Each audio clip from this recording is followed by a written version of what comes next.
Tokenized assets need a dependable way to move money, not just record ownership. Stablecoins can provide that digital cash leg, connecting settlement, redemption, collateral, and global distribution, if the operating model is compliant, resilient, and ready for institutional use. So far, we've moved from regulatory uncertainty to US market structure and stablecoin oversight, to stablecoin design, risks, and controls. Now we apply that foundation to real-world assets and look at how stablecoins can serve as settlement assets in tokenized markets. When an institution buys a tokenized bond, fund share, or real estate interest, two things have to move: the asset and the money. If the asset transfers digitally, but the cash still settles through slower legacy rails, the process remains fragmented. A well-designed stablecoin can act as the digital cash leg, helping payment and asset transfer complete closer together. The point is not speculation. It is reliable settlement, supported by compliance, strong reserves, clear redemption rights, legal enforceability, and operational controls institutions can trust. RWA settlement begins before the trade itself. The investor needs an accepted cash leg, often a stablecoin, available in a wallet or account. Once an order is matched, coordination becomes the priority. The asset token and payment token should move together, ideally through delivery versus payment, so neither side gives up value first. After settlement, stablecoins can continue supporting the asset through coupons, dividends, fund distributions, or redemption proceeds. Later, in secondary markets, confidence depends on that process being repeatable, reliable, and liquid. Delivery versus payment is the basic safety rule. The seller should not lose the asset unless the buyer's money arrives, and the buyer should not pay unless the asset is delivered. Atomic settlement puts that rule into operation by linking the tokenized RWA transfer and the stablecoin payment into one settlement event. Either both legs complete or neither does. This can reduce principal risk, manual reconciliation, and delays.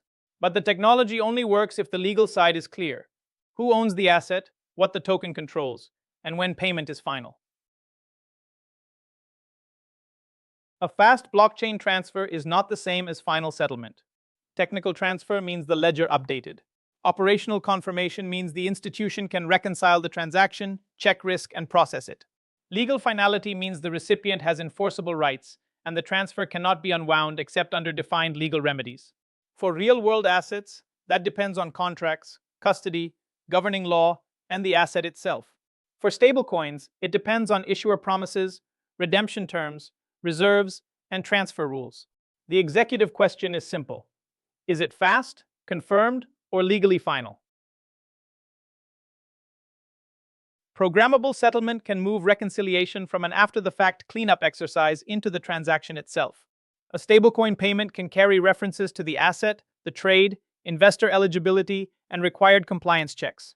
Because the same record is visible to custodians, administrators, transfer agents, and venues, fewer teams need to compare separate spreadsheets, emails, and bank confirmations. Similar logic can also trigger interest, distributions, or redemption payments. Still, automation is not a reason to remove controls. Contract errors, sanctions updates, and legal disputes still require monitoring, exception handling, and clear human escalation. Choosing a settlement stablecoin is a risk decision, not just a payment decision. Start with the issuer. Is it regulated? Are reserves high quality? And are audits credible? Then test redemption and liquidity. Can users reliably move from token to cash, even under stress? Compliance terms matter too, including sanction screening, wallet controls, transfer limits, and recovery procedures. The network adds another layer of risk. Public, permissioned, and hybrid chains differ in transparency, control, cost, and interoperability. Finally, ask whether counterparties will actually accept the asset. If they will not, even the best technical design fails operationally. Liquidity design starts with a simple reality. The token may move instantly, but the underlying asset may not. Treasuries can often support faster redemption than private credit, real estate, commodities, or receivables. Stablecoins can make subscription and settlement more efficient, but they do not magically create asset liquidity. The product needs to define the rules up front: when investors can subscribe, when they can redeem, how much notice is required, whether lockups apply, and what liquidity buffer is available. The goal is to prevent investors from expecting daily cash from assets that cannot reliably produce it. Redemption is where tokenization meets the real operating model. An investor may submit a redemption request on-chain, but the process cannot stop at burning or transferring tokens. Eligibility, compliance, administrator approval, custody records, valuation, and available liquidity all have to line up. If cash is already available, stablecoins can make payouts fast. If assets must be sold first, timing depends on market liquidity, banks, trustees, and servicers. That is why disclosures matter.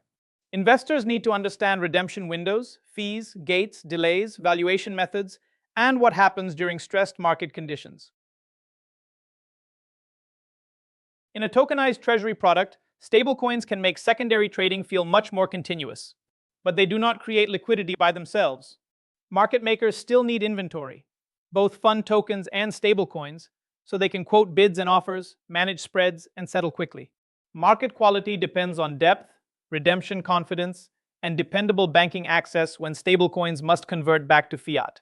Treasury teams also have to balance cash needs, counterparty limits, and intraday flows. And every transfer must still respect KYC, eligibility, and jurisdiction rules. Tokenization can make collateral behave more like a programmable workflow. Tokenized cash can move quickly to fund margin or settle obligations across venues and custodians. Tokenized assets can be posted, substituted, or released with less operational delay. But speed only creates value if the institution trusts the controls around it. Real-world asset collateral still needs pricing, haircuts, eligibility criteria, custody segregation, and enforceable agreements. The benefit is capital efficiency, using the same balance sheet more effectively. The danger is accelerating weak governance. For institutions, stablecoin settlement is not just a technology decision, it is a control decision. Before banks, asset managers, fintechs, or enterprises adopt it, they need evidence that assets are protected, transactions are auditable, and responsibilities are clear. Compliance must cover identity checks, AML, sanctions, travel rule obligations, transfer controls, and suspicious activity monitoring. Risk teams also need reporting on liquidity, counterparties, wallet behavior, reserves, and incidents. In many cases, regulator engagement is not optional. If a product touches payments, banking, securities, funds, or commodities rules, adoption depends on governance that can withstand external scrutiny. Stablecoin settlement should be treated as an operating model rollout, not a plugin. First, classify the product. What asset is being tokenized, who may hold it, which rules apply, and how transfers are permitted. Next, design the settlement architecture, including approved stablecoins, custody, chain environment, finality, and redemption mechanics. Then build institutional controls around compliance, reporting, audit trails, incidents, and vendor risk. Finally, pilot with limited assets and qualified participants. Track settlement time, failed transactions, reconciliation breaks, redemption service levels, and compliance exceptions before scaling. Stablecoins can provide the cash leg that makes tokenized RWA settlement faster, cleaner, and more automated. But durable markets need more than tokens. They require clear legal rights, thoughtful redemption design, market maker support, strong custody, auditability, and regulatory engagement. Next, we widen the lens beyond the US to compare MiCA and leading hubs in Singapore, Hong Kong, and the UAE.